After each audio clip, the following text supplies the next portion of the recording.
Welcome. We are excited to share with you the highlights of a recent webinar held with our partners, Cabarrus County Schools and Canvas by Instructure. We're going to touch on how the Canvas LMS inside Cabarrus County Schools and Novation Content Collection helps to leverage the school's existing curriculum and teaching expertise alongside of vetted standards-aligned content from Novation. First, let's learn a little more about Cabarrus County Schools. So my name is Jessica Garner, and I am the Curriculum and Global Education Coordinator for Cabarrus County Schools. And we are just going to share a little bit about our district with you and kind of some of the challenges that we faced and why Canvas and icurio have been really two very good solutions for us. As you can see, this is a map of North Carolina. We are nestled right beside Mecklenburg County, which is where Charlotte is. And so we are really part of the Charlotte metro area. We're home to the Charlotte Motor Speedway, and we'll tell you a little bit about our school system. We have approximately 32,000 students and about 2,500 teachers. As you can see on the slide, we have 41 schools. We will have actually opening in the fall. We have a new one opening, and we have a lot of different magnet programs, STEM, IB, 2 different types of immersion. We have several different Spanish immersion schools. We have NAF academies in 5 of our high schools, and we will have 2 early colleges, one early college that has been in existence and a new one opening next year that's an early college of technology. So we try to provide lots of different options. And as you can see, with all of these different programs, this is also where icurio will come into play, that we have lots of different needs. Great. So why don't we start with you telling us a little bit about Novation.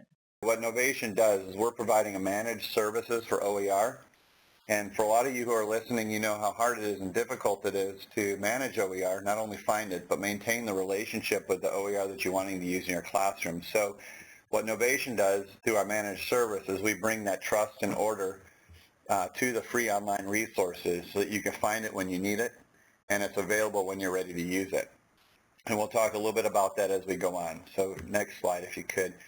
We maintain a repository of about 360,000 online free pieces of content that are ready to be used and have run through about a 127-point certification process that Novation does as part of that managed service to assure teachers and practitioners that the content that they're using in the classroom has been approved and is appropriate for use there.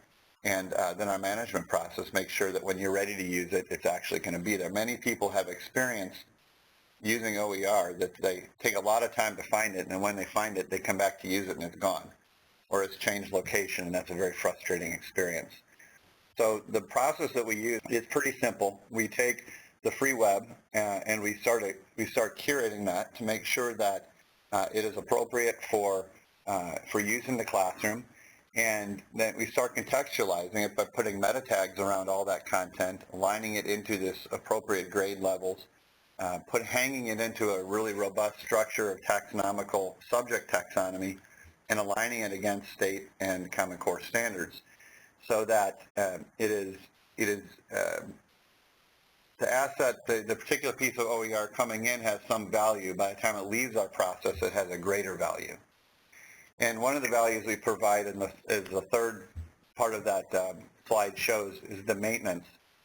It is very difficult, as I've stated before, for teachers to have assurance that when they find and hang a piece of content that they want to use in their Canvas, in their course, that when they come back to find it again, they really need to make sure that it's still there. And we find teachers telling us that they spend the evening before walking through their courses to make sure everything is still there. Well, with Novation, that's done for you, and you can rest assured that it will be available when you need it. We work with, next slide, we work with a whole sample of, this is a sample of some of the content providers that we curate against and for. And naturally, many of the names on here are very familiar to you. The total list of content providers that we work with is up over 1,000. So it is a robust list and very broad and deep, which allows us to have curated content for all subjects and all grades and all standards. And to illustrate that, the next slide will give you a matrix of where that content is located. If you look down the left side, you'll see, for instance, for 5th grade, if you're looking at math resources resources for 5th grade alone, we have over 10,000 resources been curated and maintained by Innovation that then surface with inside Canvas in the way that Cabarrus is going to show you in a couple minutes. So while there are curation services that are out there that are purely socially driven, ours is a combination of humans and technology that allow you, that are posted against a very tight rubric so that you can be assured that the curation work that we're doing is going to bring back resources that are valuable to you and appropriate for your grade level and for instruction. The good part about our repository is that it surfaces directly inside Canvas so that it provides users of Canvas to be able to search, organize, and embed the Innovation Managed OER directly into your lesson. And part of what Cabarrus is going to do is they're going to be able to demonstrate and show that actually working. So we want to start just by talking about some of our initiatives and then the challenges. This kind of gives you a snapshot of our journey. Starting back in 2010, we went down the road of really building professional learning communities with the idea of using the DeForest framework, the idea that every content would meet every week, and we started with creating common formative assessments and using those to drive the PLC process. One of the things that we realized was that it was really tough to have a professional learning community without a guaranteed curriculum to have conversations around. So in 2012, we began the process of creating a guaranteed curriculum. We use the Understanding by Design framework, and we have our teachers create our curriculum. That's pretty much what I'm in charge of. We have almost 200 teachers that work in small groups of 3, and they dig into the North Carolina Standard Course of Study, and they decide what are the important things that kids are supposed to know and be able to do based on that. And then they write performance tasks. They come up with other ways that students will show evidence of learning. And then we, on purpose, do not write lesson plans for teachers within our curriculum. We leave that at the local level, but instead we provide resources for those lessons. If you'll take a look at this, we've continued with professional learning communities. They are driven by our curriculum. And so in 2014, we decided that we really needed to begin personalizing instruction for our students. And the way that we decided to do this was really through blended learning, was kind of driving that personalization. And so I guess some of the challenges for us, if you look at the time frame here, in 2010, North Carolina received the Race to the Top grant. And so as part of that, every single one of our standards turned over that year. In the past, North Carolina was sort of on a cycle where every year a new content area would have new standards that were refreshed and that were tweaked a little bit, but this was a complete overhaul of every content area all at one time. This was also at the same time that right after the recession had hit, there was no money for new resources, and I want to give you some specific numbers. So if you think about this, in 2008, we had $2 million in funding for textbooks and digital resources. In 2009, that was cut to $0 because that was when the recession hit. So from 2009 to 2012, we literally went as a district from having $2 million to spend on our kids to $0. 2013, they restored a little bit of that, and we had $250,000 that year. And then in 2014, 2015, it was back up to $450,000. So we're still at a fraction of what we had originally. We haven't seen the exact numbers for what we're going to have moving forward in 2016. But this is really where icurio came in, because this allowed us to provide our teachers with resources specific to our curriculum that allowed us to meet the needs of students across content areas and really targeting those resources specific to the learning style of our students, to their preference, to their ability. And then we started to blend instruction a little bit. So go ahead to the next slide, if you will, Erica. And we really viewed icurio as our content solution. We made the choice, a conscious decision, not to buy new textbooks, not because they didn't exist at the time, but honestly, when the standards turned over in 2010, we had zero money to pay for those. And even with no funding, even if we had had the funding, I don't think we would have purchased the traditional textbooks because, as the standards changed immediately with Common Core coming in and all of the North Carolina Essential Standards, those textbooks couldn't turn over fast enough. So they were not going to be aligned to Common Core, even if they had the lovely sticker on the front of them. And they're not dynamic. You know, you buy a textbook and it's going to be the same and you'll have it, and that content is not going to change in that paper book, whereas with an online resource, it can change as things change. So the other features we liked about icurio, we really like that it is vetted and continually monitored. You heard, you know, that idea of finding a resource and then you go back to it and it's gone. That doesn't happen with icurio. We love that there are resources that are added regularly. Our teachers can sort by readability. It has that feature where if they have students that are different levels within the same classroom, they can give all of the kids an article that is about the same topic but at their own readability level, and there are some tech support options. So one of the things that you know, it is great. It's a wonderful search engine. There's all this content in there. But we really, I think the tipping point for us was that we could align this to the curriculum that our teachers had written. We have a lot of pride in our district, in our curriculum. We spend money every year to pay our teachers to come in and review the curriculum. We have a big week where they come and they do that, and our teachers' names are on the document, the teachers that wrote those curriculum documents. So they're very proud of that. There's a lot of buy-in from our teachers, and especially at the K-8 level, the teachers use those curriculum documents every single day, every time they're planning. And so if we have a textbook, it's very complicated. It almost makes you ditch your curriculum and go in the order of the textbook. And so icurio didn't make us do that. We were able to use their folder structure to align their resources by to our units, and then even down to our concepts. And so they did a lot of that work for us in digging through their resources, and they did the work of aligning that to our curriculum. And it also allows us to share resources between teachers, and then teachers can share those resources with students. This really, you know, we were very afraid that some type of resource that we were going to put in place would cause our teachers to go straight to the resource without doing that backward design thinking process.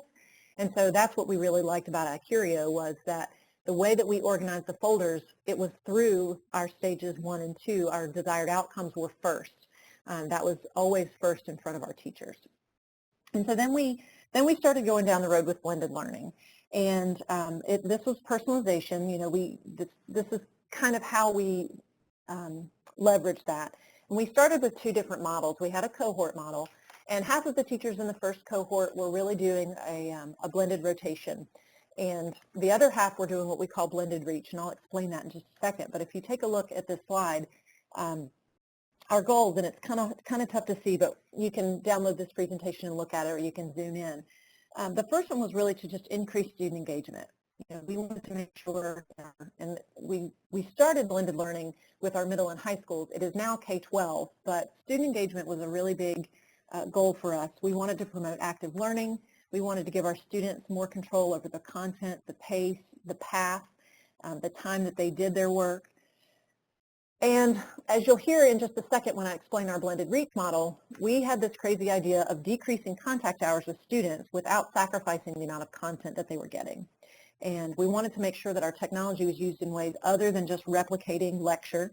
So you've heard the flipped classroom model. We wanted it to be more than just flipped classroom. And we wanted to make sure that we either kept or increased the interaction between students, their peers, and their instructors. And also give students the ability to work synchronously or asynchronously.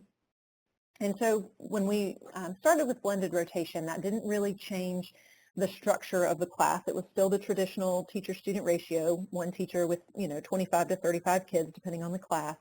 But it did allow for small group individualized instruction. And so, again, using icurio, you can put materials, share those specifically with individual kids as you're planning small group instruction. So our second model that I really want to share with you, because this is where it really becomes important, is this crazy model called what we call teacher reach. And it is based on some public impact principles, but the idea is that we want to expand the reach of our best teachers. If we have a fabulous biology teacher, we want to give more kids access to that biology teacher, and we want to pay those great teachers more to reach more kids. To do this, we can't put 50 kids in front of one teacher at the same time, so we cut their class size in half. or cut the time that they see their kids in half, and they see half of their class on one day and half of their class on another day. So they may have 50 kids in one block, but they only see half of them on any given day. The other day that they are not face-to-face with the teacher, they are working in online components, and icurio comes into play with that as well as Canvas. And so our challenge with this particular initiative with the Blended Reach was that we needed to have seamless integration of all of these components of online and face-to-face, kind of a centralized location where our kids could go that would marry that face-to-face experience with the online experience when they were not face-to-face with the teachers. And so ultimately we decided on Canvas. And if you'll go to the next slide, we had been using another learning management system, kind of the free version in pockets around the district, but nothing was adopted district-wide. And so we worked really hard to get everybody's buy-in with our decision because there were so many different learning management systems that teachers had kind of been dabbling in for free. So we went through a pretty rigid decision-making process where we thought about what is it that we desire in a learning management system. And so as you can see on the screen, this is actually a snapshot of one of the posters that we used in our decision-making process. And so you can see minimize cost, has to be user-friendly, all of these different pieces. My name is Erica Williard. I'm the Digital Learning Coordinator for Cabarrus County Schools. And so after our decision-making process, we decided to go all in with Canvas. We decided that all of our blended learning courses would be conducted through Canvas, our rotation, our reach. All of our professional development will be given to our teachers and staff via Canvas. Our meetings, our monthly meetings, they're all delivered through Canvas, resource sharing, and the fact that this is a single sign-on. All of these things that we could do, all of these things together, that's why we chose Canvas. And in conjunction with icurio, it made the biggest impact for both teachers and students. So I'm going to show you a little bit. I'm going to give you some data quickly, some screenshots, and then give you a demonstration of how we use Canvas and icurio together here in Cabarrus County. So this is the data that we have so far. If you notice, the blue bar is February 2015, so a year before we started this use of Canvas and icurio together, and this is just our Canvas usage data. So the blue bar on the left for the very first section there are teachers. So in 1 year, we increased our teacher usage from around 12,000 to 20,000 in the same month, in the same calendar month. So this would be February of 2015 on the blue, and the orange is February of 2016 of just teachers. I mean, that's a great increase, but to me, the biggest jump and most telling jump here is the students. If you look at the students from February 2015, it's just around 43,000, which is good usage. But after able to combine this with Canvas, we jumped all the way to around 167,000. That's a huge jump, and that's the people we want to be using and having access to these resources. That's the people we want to be learning. So to us, that was huge. If you notice there, the last one is our total usage. It's 57,000 in February 2015 to 192,000 in February 2016. And that includes students, teacher, and our admins at each school. That's where those numbers are coming from. So I'm going to show you a couple of screenshots now of what it looks like, and then I'll do a live demo for you. So one of the first ways that icurio was integrated in Canvas was we added a redirect tool inside of Canvas, and we just simply called it Go to icurio. And if you notice, and this is a snapshot of one of our courses, and it's right there. And this particular redirect link is pushed out to every one of our Canvas courses. This is visible to teachers and students, so everyone can have access to this Go to icurio. And I'll demo what it does, but basically it opens up a window and you can search right there. It's part of a single sign-on. It allows students to stay more focused and work all while in Canvas.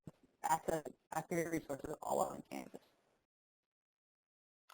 The next thing that increased our usage was the addition of the icurio Slim app.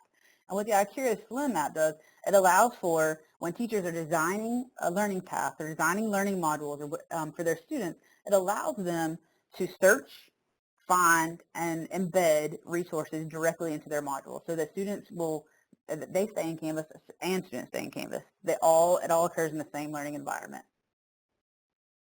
And in that SLIM app, teachers are able to search for resources, they're able to refine the search, and they're able to see the rating and embed it straight into the learning module for students. And that's what I'm going to demo for you at this time.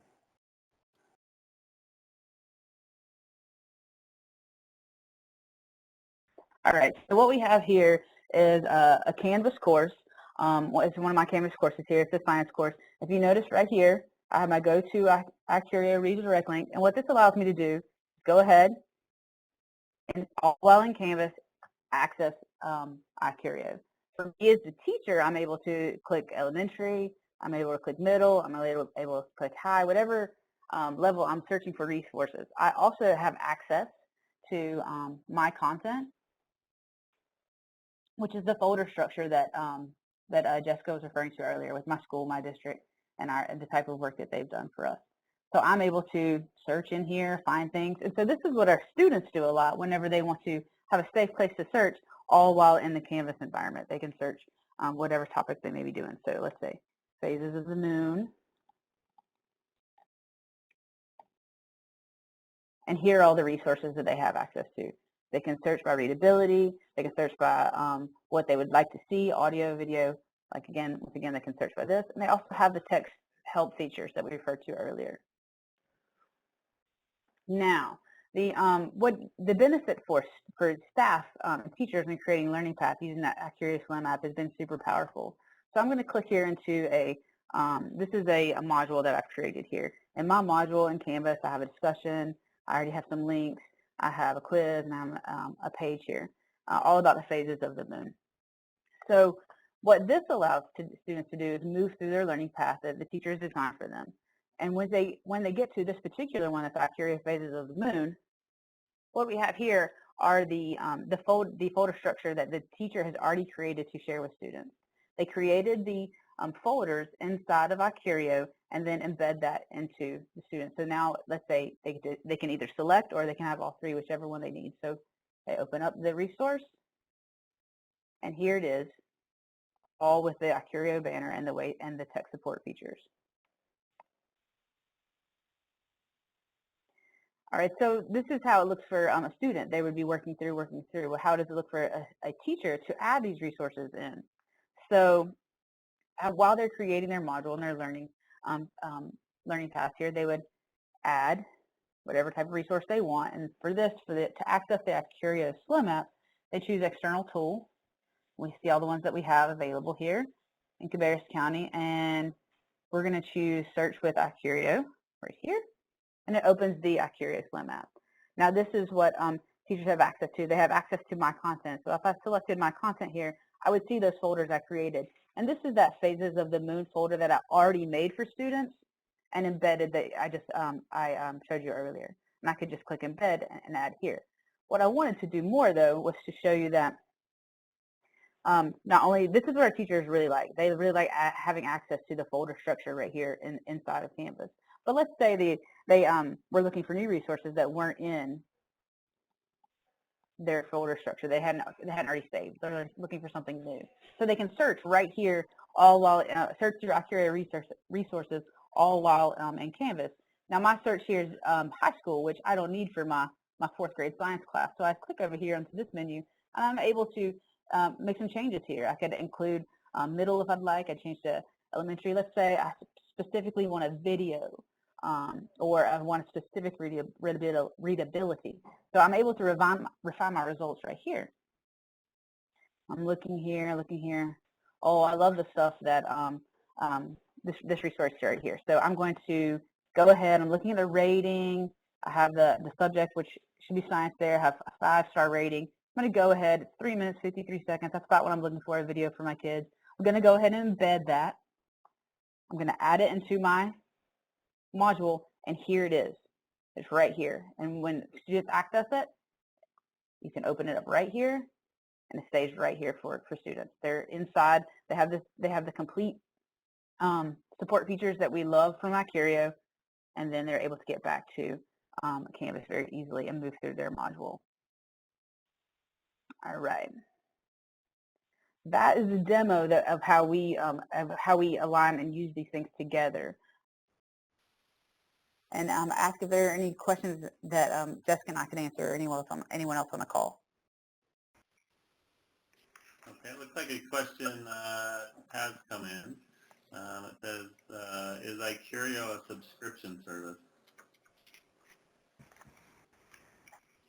Access to the this is Randy. Access to the curated content through icurio is a subscription service that we then work directly with the district to secure, and then we work the technology very simply behind the scenes to get it connected to Canvas for the clients.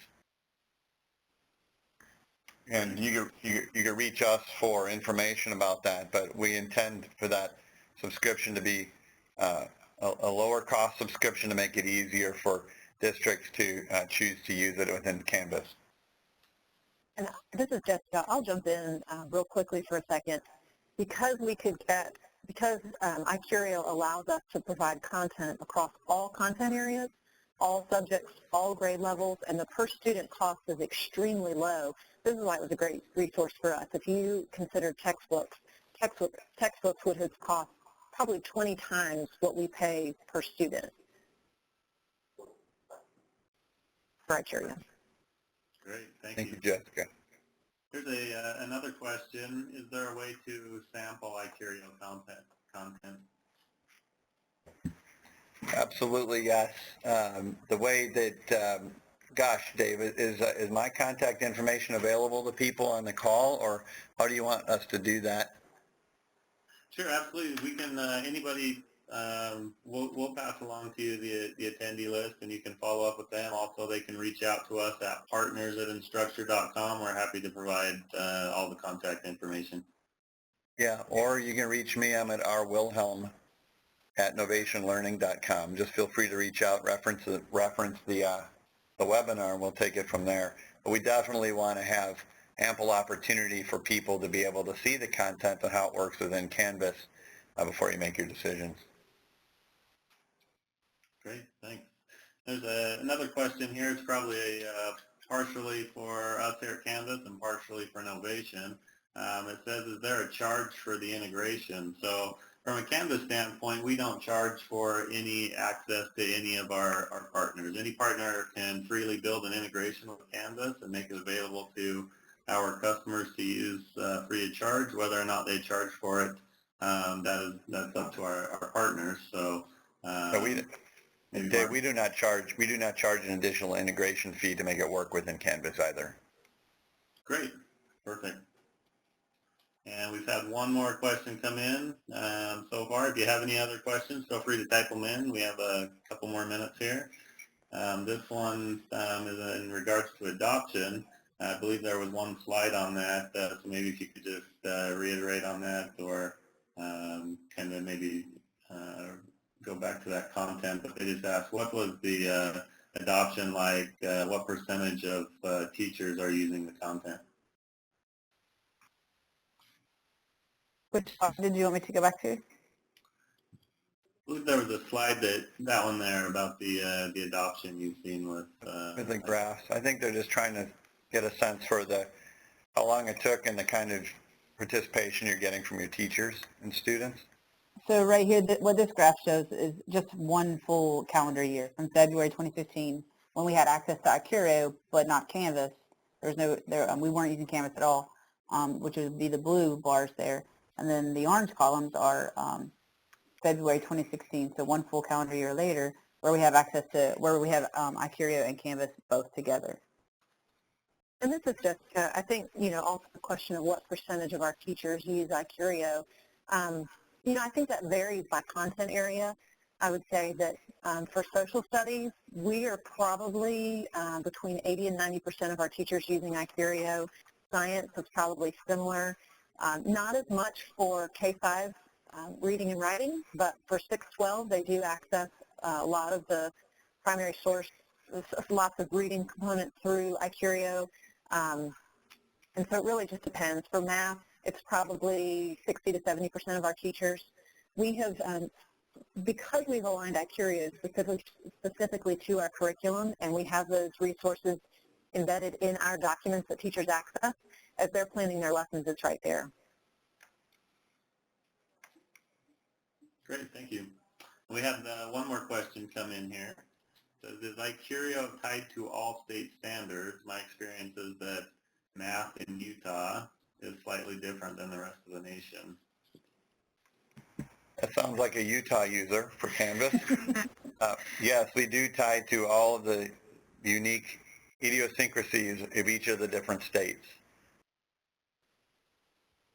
Great. including Utah. Awesome.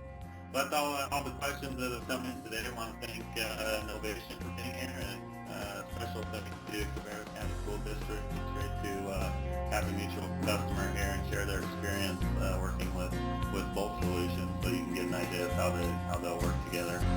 Thanks again for joining us today for the webinar, and have a great afternoon.